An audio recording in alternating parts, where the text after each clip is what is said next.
Hello everyone, कैसे हैं आप सब। आप सभी का करियर सक्सेस के यूट्यूब चैनल पे एक बार फिर से वेलकम है। आज जेकेएसएसबी, जेकेपीएससी या जेकेएसएसबी क्लास 4 रिक्रूटमेंट्स के अगर आप एस्पायरेंट्स हैं, आप सबके लिए रिक्रूटमेंट रूल्स में एक बहुत ही ज़बरदस्त और बड़ा अपडेट, बहुत ही बड़ा एक आप कह सकते हैं चेंज आपको आप देखने को मिलेगा रिक्रूटमेंट्स में।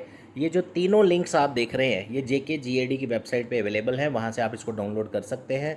इन तीनों लिंक्स में, इन तीनों नोटिफिकेशंस में मेंशन किया गया है कि जो जेकेएसएसबी की क्लास 4 रिक्रूटमेंट है और जो बाकी रिक्रूटमेंट्स हैं या जेकेपीएससी द्वारा, तो इसमें वेटिंग लिस्ट का जो प्रावधान रहता था उसे ओमिट किया गया है। तो इस पूरे लिंक्स में नोटिफिकेशन में क्या है और जे.एंड.के जो रिक्रूटमेंट रूल्स हैं वो क्या हैं, अब हम आगे वीडियो में डिस्कस करेंगे। हेलो एवरीवन, कैसे हैं आप सब। आप सभी का करियर सक्सेस के यूट्यूब चैनल पे एक बार फिर से वेलकम है। आज यानी कि 26 सितंबर 2023 को एक बहुत ही बड़ा अपडेट उन सभी स्टूडेंट्स के लिए, सभी एस्पायरेंट्स के लिए जो गवर्नमेंट जॉब्स की तैयारी कर रहे हैं, खासकर जम्मू कश्मीर में, चाहे वो जेकेएसएसबी एग्ज़ाम्स कंडक्ट करता हो या जेकेपीएससी कंडक्ट करता हो। आप सबके लिए बहुत ही इंपॉर्टेंट अपडेट आज की डेट का आया है।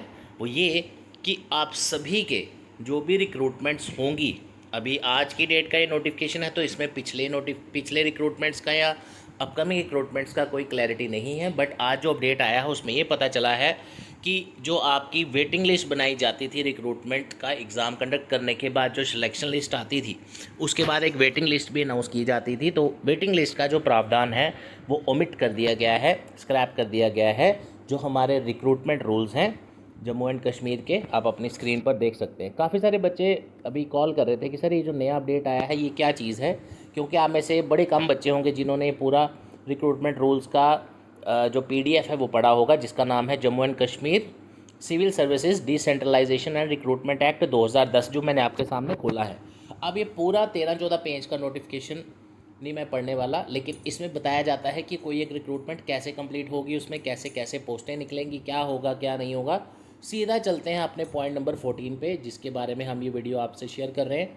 यहाँ पे आप सभी जानते हैं जब भी कोई रिक्रूटमेंट होती है उसके अलग अलग रूल्स होते हैं, कैसे रिटन टेस्ट होगा, उसमें कितने जब एग्ज़ाम कंडक्ट होगा उसमें जितनी पोस्टें हैं तो 1:5 के हिसाब से लोगों को रिटन टेस्ट के बाद इंटरव्यू या जो भी उसका रहता है अपना सिलेक्शन प्रोसेस उसके लिए बुलाया जाएगा। ऐसे सारे रूल्स यहाँ लिखे हैं। सीधा अगर आप ये रिक्रूटमेंट रूल्स पढ़ेंगे तो सीधा पॉइंट नंबर 14 में जाके पॉइंट 7 पे जाइए, रूल 7 पे जाइए। ये आपका ओमिट कर दिया गया है। ये मैं आपको एक बार पढ़ के भी दिखाऊंगा।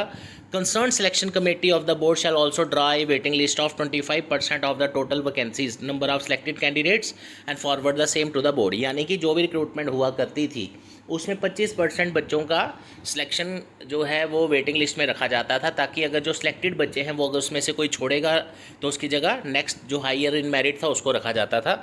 वेटिंग लिस्ट जो थी वो 1 साल तक वैलिड रहती थी, लेकिन आप यहाँ अपने सामने देख सकते हैं फिर वो डिपार्टमेंट को भेजी जाती थी। Selection committee shall not maintain और एनी सेलेक्ट और waiting list for any future vacancy, यानी वो किसी फ्यूचर वैकेंसी के लिए यूज़ नहीं हो सकती थी। तो ये जो वेटिंग लिस्ट बनाने का प्रावधान रखा गया था रिक्रूटमेंट रूल्स में, जिसको आप ध्यान से पढ़ो, रूल 7 क्या है, मैंने आपकी स्क्रीन पे इसको रखा है, आप इसका स्क्रीनशॉट ले लीजिए। ये ओमिट कर दिया गया है। अब इसका पूरा नया नोटिफिकेशन अभी इन फ्यूचर क्या रहता है, कैसे होगा क्या नहीं होगा, उसका भी कोई अपडेट नहीं है, कोई जानकारी नहीं है। जो आज अपडेट आया है वो मैंने आपसे शेयर कर दिया। वीडियो को लाइक कर दीजिए, शेयर कर लीजिए फ्रेंड्स के साथ। और साथ में एक चीज़ और, ये रिक्रूटमेंट रूल्स का ये जो पॉइंट नंबर 7 है, रूल 7 है, इसको ओमिट किया गया है। यानी कि अब इन फ्यूचर हो सकता है ये वेटिंग लिस्ट का सिस्टम आपको नहीं दिखे। जो भी अब न्यू भी नोटिफिकेशंस आएंगी, रिक्रूटमेंट नोटिफिकेशंस, नए फॉर्म निकलते हैं अगर, तो उसमें हो सकता है साथ में मेंशन किया जाए कि आपको जितनी भी वैकेंसीज़ हैं उसके लिए जो भी एग्ज़ाम होगा, जो भी मान लो 100 पोस्टें आती हैं तो 100 की 100 का जो भी रिटन टेस्ट होगा उसके बेसिस पे 100 बंदा सेलेक्ट होगा जो भी है, तो उसके लिए वेटिंग लिस्ट का क्राइटेरिया नहीं रहेगा, ऐसा लग रहा है इस पूरे आज के ऑर्डर को देखते हुए। Thank you so much guys. Comment section में बताइएगा आपका क्या व्यू है इसके बारे में। All the best.